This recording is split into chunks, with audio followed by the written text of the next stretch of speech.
Assalamualaikum, you're watching UMT TV and welcome to University of Management and Technology Lahore. My name is SN Ali and welcome to another episode of Lighter Note of UMT.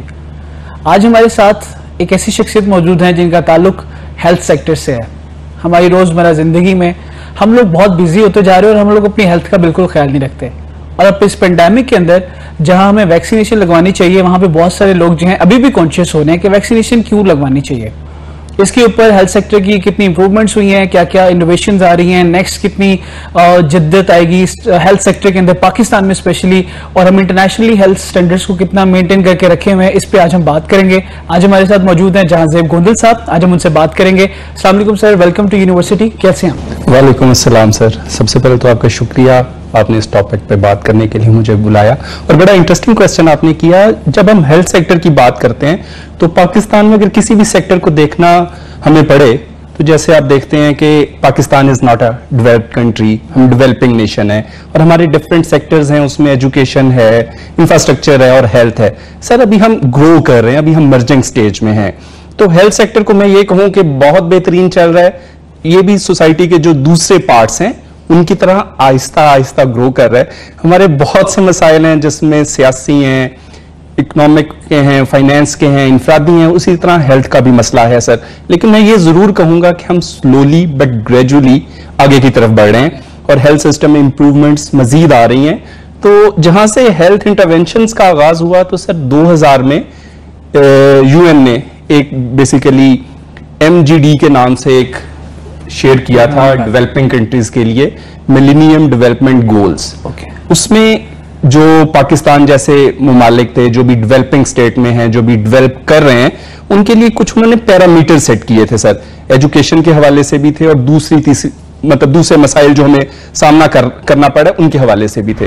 तो sir उन्होंने कुछ health के parameter set किए थे जो पाकिस्तान ने एक challenge समझ के एक्सेप्ट किए और मुझे लगता है कि वो एक टर्निंग पॉइंट था पाकिस्तान के हेल्थ सेक्टर में।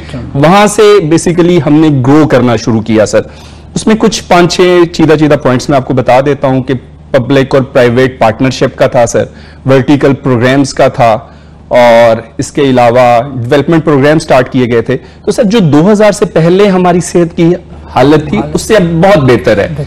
तो सर उसमें जो सबसे पहले आगाज किया गया, पाकिस्तान वाज द पायनियर कि जिसने प्राइवेट और पार्टनरशिप में पूरे मुल्कों में जितनी भी मुल्क उनमें शामिल थे आगाज किया। सर पाकिस्तान ने जो आपकी इंटरनेशनल और नेशनल डोनर्स हैं हेल्थ के, उन्हें इन्वॉल्व किया, आपकी UNDP को इन्वॉल्व किया, यूनाइटेड नेशन डेवलपमेंट प्रोग्राम को। और सर पाकिस्तान के 35 जो अजला थे जहां सेहत की हालत ज्यादा खराब थी, अबतर थी, उनको टारगेट किया गया और सर उन 35 अजला में इंप्रूवमेंट आई।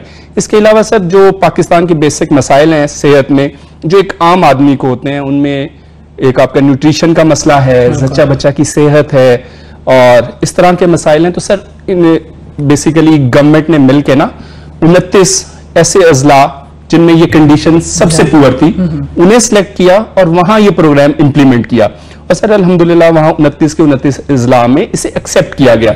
हम किसी प्रोग्राम की कामयाबी या नाकामी इसी चीज को तस्वीर करते हैं कि जो आपने पैरामीटर सेट किए हो ना उसको अचीव करना। तो वहां के लोगों ने इसे अडॉप्ट किया अल्हम्दुलिल्लाह और पैरामीटर सेट किए। और सर जो इससे पहले रेशो थी बच्चों इन्फेंट का जो डेथ रेट था सर, वो उस टाइम था कुछ 200 समथिंग था, लेकिन सर इस प्रोग्राम के बाद वो 66.2 पे आ गया। इसी तरह जो आपकी फीमेल्स होती हैं, कंसीव कर रही होती हैं या डिलीवरी टाइम सर 40 से जो ऊपर की थी उनमें हमारा जो मोरालिटी रेट था, शरह अमवात थी, वो बहुत ज्यादा थी। 1 लाख में से 800 से 1000 के दरमियान जो औरतें थी वो इस प्रोसेस में अपनी जान से चली जाती थी सर। वो कम हुआ, वो 200 पे आया और अब टोटल जो आपका है मोरालिटी रेट वो 262 है सर। तो सर हम बहुत पीछे थे सेहत में, लेकिन आहिस्ता इंप्रूव कर रहे हैं और जैसे आपके सोसाइटी के बाकी सेक्टर्स हैं सर, जैसे वो इंप्रूव कर रहे हैं ऐसे ही हम इंप्रूव कर रहे हैं। ऐसे में एक मैं इसमें मजे की और इंपॉर्टेंट बात आपको ये बताता हूं कि आज से पहले जब ये नेशनल पॉलिसी चेंज नहीं की थी, ये जो गोल्स आए मिलेनियम डेवलपमेंट गोल्स की बात करें, उससे पहले एक बंदा जो फिजिकली तंदुरुस्त है, चल फिर रहा है, हम सिर्फ उसे सेहतमंद गर्दानते थे। लेकिन उसमें चेंज आया, उन्होंने कहा कि नहीं, physical plus social plus mental health, अगर ये तीनों आपकी ठीक होंगी ना तो फिर आप कंसिडर करेंगे एक बंदा सेहतमंद है। हमारे मुआशरे में ज़हनी जो आपकी सेहत है उसका बिल्कुल ख्याल नहीं किया जाता।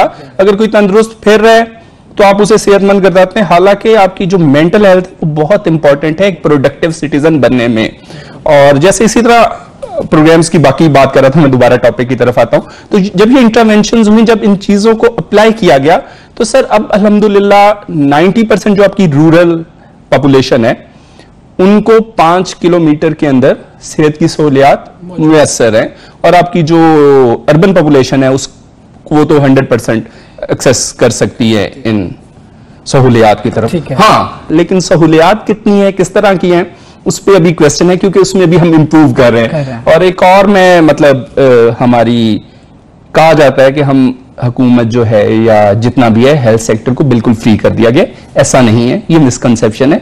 अभी भी जो हमारे लोग हैं 78% जो लोग हैं वो अपनी जेब से अपनी सेहत के लिए अदा कर रहे हैं, और 70% आपका जो है वो प्राइवेट सेक्टर कर रहा है, बाकी 30% आपका गवर्नमेंट कर रही है। अच्छा, जैसे मुझे बताइएगा, लाइक ये क्वेश्चन, लाइक ये बात बिल्कुल ठीक हो सकती है कि हमारा जो एजुकेशन, जो हमारा हेल्थ सेक्टर है पाकिस्तान के अंदर, वो कोविड के बाद ज्यादा जागा है और ज्यादा उसने मेहनत शुरू की है और ज्यादा इंप्रूवमेंट शुरू किया है। सर बिल्कुल आप ऐसा कह सकते हैं, लेकिन शायद हेल्थ सिस्टम काम कर रहा था, लेकिन वो बीमारियां ऐसी थी, जिसे बीमारी होती है वो डॉक्टर के पास जाता है, हॉस्पिटल में जाता है तो तब पता चलता है। ये कुछ सिचुएशन ऐसी थी कि ये इमरजेंसी की सूरत में सब कुछ आया और लोग बिल्कुल अवेयर नहीं थे, लोग तैयार ही नहीं थे इस चीज के लिए ना। तो वो जब सबके लिए आया, इससे पहले मुझे लगता है कि शायद मैंने और आपने, हमारी जनरेशन ने पेंडेमिक की कैफियत को नहीं देखा कि वबाई अमराज कैसे फैलते हैं, पूरी सोसाइटी को कैसे लपेट में लेते हैं। तो ये अभी हमारे लिए नया था, लेकिन आपकी बात बिल्कुल ठीक है, इसके बाद हेल्थ सेक्टर और एक्टिव हुआ, क्योंकि सर उसकी टारगेट ऑडियंस जो थी ना वो सारे लोग थे, पाकिस्तानी अवाम थे, स्पेसिफिक लोग नहीं थे जनरल पब्लिक के लिए। लेकिन अभी भी मैं कहूंगा कि अल्हम्दुलिल्लाह मतलब उस हिसाब से शिद्दत नहीं आई, क्यों कंट्रोल कर लिया गया, कंट्रोल कर लिया गया, और अल्लाह ताला की रहमत भी हो सकती है। लेकिन जो हमारा एटीट्यूड था ना, हमने बहुत कैजुअल लिया शुरू में, मतलब हमने मास्क का इस्तेमाल इस वजह से नहीं किया कि जिस दिन मौत आनी है उस दिन आनी है, मिसकंसेप्शन थी हमारी, और वैक्सीन इसलिए नहीं लगवाई कि 2 साल बाद हम मर ना जाए। तो ये हमारी सोसाइटी में जो इस तरह की बातें हैं, और ऐसे रूमर्स बड़ी जल्दी फैलते हैं। हम प्रोडक्टिव चीजों को कवर करने की बजाय मैंने कह दिया, उसने कह दिया, अब्बू ने कह दिया, अम्मी ने कह दिया, हमसाई ने कह दिया, हम नेगेटिव चीजों को बड़ा जल्दी कैच करते हैं। वैक्सीनेशन के लिए आप लोगों को कह के थक गए, लेकिन कुछ लोग नहीं लगवा रहे, भाई हम मर जाएंगे, तो फिर मास्क पहन लो, नहीं जेड़ा दिन आना कवर चो आना है। तो ये हमारा सर एक जनरल एटीट्यूड है। तो अभी भी हमें इस चीज के, जितना आपकी डेवलप्ड कंट्रीज हैं उन्होंने वैक्सीनेशन में अल्हम्दुलिल्लाह जो भी कहें गवर्नमेंट ने बहुत अच्छा काम किया, और अब आपकी जो है वैक्सीनेशन की शरह है जो हमारी वो 51 मिलियन हो चुकी है जिन्हें फर्स्ट डोज लग चुकी है सर, और इसके अलावा जो सेकंड डोज है वो 21 मिलियन लोगों को लग चुकी है। एक अच्छा है, लेकिन अब जनरल एटीट्यूड देखें तो उससे मुझे थोड़ा सा इख्तलाफ है।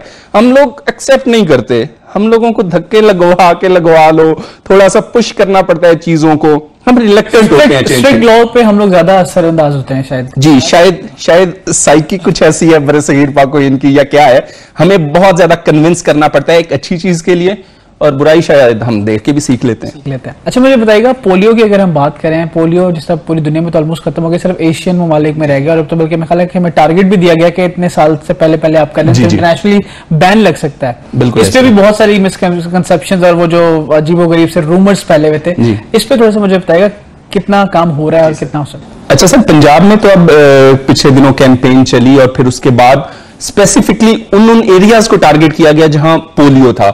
एक काफी 7 to 10 डेज की कैंपेन थी, और आखिरी 2 दिन स्पेसिफिकली उन घरों को या उन मोहल्लों को टारगेट करने के लिए रखे गए। तो अब सिलेक्टिव जो आपकी है वैक्सीनेशन वो हो रही है। लेकिन सर वही बात है ऐसा कि जब हम बात करते हैं ना इस तरह की किसी भी वैक्सीनेशन की, तो हमारे ना बड़े मिसकंसेप्शन है। हम हर चीज को नेगेटिव लेके जाते हैं और ऐसे ऐसी चीजों से जोड़ देते हैं जिनका कोई ताल्लुक नहीं होता। लेकिन हमारे यहाँ ये बड़ी बदकिस्मती है, शायद हम इतने कॉन्शियस है इस चीज के हवाले में कि हर चीज को एक डिफरेंट नेगेटिव चीज से जोड़ दिया जाता है। बिल्कुल हाँ, लेकिन पोलियो के हवाले से अब जो स्पेसिफिक कैंपेन चली है, स्पेसिफिक लोगों और स्पेसिफिक एरियाज को टारगेट किया गया है, तो सर वो सक्सेसफुल है, लेकिन अभी भी उसमें मजीद गुंजाइश है। हाँ। तो प्लीज अपने बच्चों को पोलियो के कतरे लाजमी पिलाएं, उनकी जिंदगी के साथ मत खेलें। और वैक्सीनेशन की अगर हम बात करें, जिस तरह कोविड है, बहुत सारे लोग इसमें शिकार भी हुए, बहुत से लोग इस जान भी हाथ धो बैठे, लेकिन जो अभी भी लोग हैं जो लगवा रहे हैं, उनका क्या माइंडसेट है, और जो नहीं लगवा रहे उनको आप किस तरह कन्विंस करेंगे? आगे हुकूमत क्या पॉलिसी ला रही है, कुछ आइडिया है? जी सर, बेसिकली आपको पता है कि एक तो जो लगवा रहे हैं, मैं तो कहूंगा कि आप लोग दूसरे लोगों को अपनी बाय एग्जांपल लेड करें उन्हें कि हमने लगवाया, हमें कुछ नहीं हुआ। और मैंने बहुत से लोग देखे कि शायद माँ बाप रिलक्टेंट थे, लेकिन उन्होंने अपनी औलाद के लिए लगवाया। अगर कोई भाई या बहन रिलक्टेंट थी तो उसने बाकी फैमिली मेंबर्स के लिए लगवाया कि मतलब भाई मुझे मसला नहीं है, मुझे हो जाता है। लेकिन ये एक ऐसी बीमारी है कि एक बंदे से आप दूसरे को कन्वर्ट कर सकते हो। घर में 6 लोग वैक्सीनेटेड हैं, एक नहीं है, तो वो दूसरों के लिए भी खतरा है।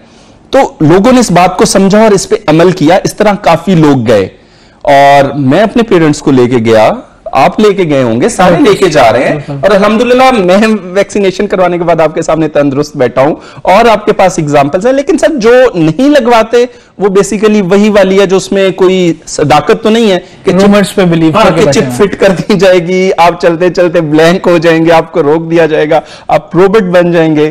तो सर ये है, मतलब जिस चीज का हकीकत से दूर दूर तक ताल्लुक नहीं है। और ये इसके लिए बड़ा अच्छा एक हुकूमत कुछ इकदाम भी कर रही है कि कुछ अर्सा बाद आप पब्लिक ट्रांसपोर्ट पे सफर नहीं कर सकेंगे, आप शॉपिंग मॉल्स में नहीं जा सकेंगे। पाबंदियां जरूरी होगी, पाबंदियां जरूरी हैं, नहीं लगवाई। हाँ जी, उनके लिए है। लेकिन जो लगवा रहे हैं माशाल्लाह, मैंने आपसे फिक्र शेयर किया, मतलब मुझे खुशी भी है कि इतने लोगों में शऊर है कि उन्होंने लगवाया। उन्होंने ना सिर्फ खुद लगवाया बल्कि बाकी लोगों को भी कन्विंस किया। और जो नहीं हो रहे फिर अब उनके सामने ये है चीजें, इवन आप देख रहे होंगे कि पेट्रोल भी उन्हें तब मिलता है जब वो अपना वैक्सीनेशन सर्टिफिकेट दिखा रहे हैं। सही है। तो सर उन्हें कन्विंस करने की जरूरत है मेरे ख्याल से।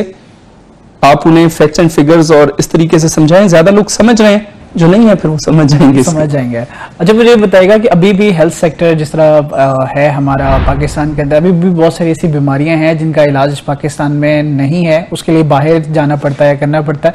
नो डाउट पाकिस्तान के जो डॉक्टर्स हैं वो इंटरनेशनली एक्लेम्ड हैं, इंटरनेशनली बहुत रिकग्नाइज्ड हैं। तो इसको आप कैसे देखते हैं इन फ्यूचर? जी बिल्कुल, आपकी बात बिल्कुल ठीक है। मैंने जैसे पहले कहा कि 70% अभी भी प्राइवेट सेक्टर से इलाज करवाने को प्रेफर करते हैं, या 70% लोग जो अपना इलाज है वो वहीं से करवा रहे हैं, 30% गवर्नमेंट ऑफिस से करवा रहे हैं। और सर जो हमारा डॉक्टर्स हैं वेल क्वालिफाइड हैं, अनफॉर्चुनेटली या जैसे भी कहें वो बाहर चले जाते हैं। इधर वो कम लोग हैं, मतलब जो स्पेशलाइजेशन करेंगे वो बाहर चले जाते हैं, सेटल हो जाते हैं। तो भी पाकिस्तान में डॉक्टर्स की कमी है सर। हमारा जो मैं रेशो पढ़ रहा था कल के, जितनी भी आबादी है 1758 लोगों के लिए एक डॉक्टर है, और ये अगर आइडियल सिचुएशन या होनी चाहिए तो 1000 लोगों के लिए 2 डॉक्टर्स होने चाहिए सर। तो सर हमें डॉक्टर्स की कमी का भी सामना है, और फिर qualified doctor is something else. अभी हमें बेसिक डॉक्टर्स की कमी का भी सामना है। लोग या डॉक्टर्स प्रेफर करते हैं कि अगर उन्हें बाहर, ऑब्वियसली कोई भी प्रेफर करेगा, तो हमें अपने हेल्थ सिस्टम को बेहतर करने की जरूरत है कि वो बाहर वाले लोग यहां आके सर्व करें, क्योंकि प्रोफेशन के साथ साथ उनका भी प्रोफेशन है, मैं उन्हें भी ब्लेम नहीं करूंगा, लेकिन कुछ अच्छे लोग भी हैं जो उधर छोड़ के इधर सर्व कर रहे हैं। तो सर वाकई हमें है डॉक्टर्स की कमी का सामना है, और उसके अलावा HR जो ट्रेन स्टाफ है उसकी कमी का भी सामना है, जो आपकी टेक्निकल फैसिलिटीज हैं उसकी भी कमी का सामना है। लेकिन आहिस्ता आहिस्ता चीजें पहले से बेहतर हुई हैं, लेकिन परफेक्ट नहीं है। परफेक्ट नहीं है। Any last message to Pakistan, to the general public of Pakistan, being a representative of health department? जी मैं यही कहूंगा कि कोरोना वैक्सीनेशन जो है वो सिर्फ अपने लिए नहीं करवाएं, अपने खानदान के लिए करवाएं, अपने दोस्तों के लिए करवाएं, और सबसे पहले पाकिस्तान के लिए करवाएं। तभी आप पे ये जो पाबंदियां सफर की हैं, दूसरी तीसरी हैं, वो खत्म होंगी। और सर अगर एक बंदा भी कोरोना वैक्सीनेशन नहीं करवाता तो खतरा सबके लिए रहेगा। तो अपना नहीं दूसरों का भी सोचें। शुक्रिया। अपना बहुत ख्याल रखिएगा। नेक्स्ट एपिसोड में दोबारा मुलाकात होगी। अल्लाह हाफिज।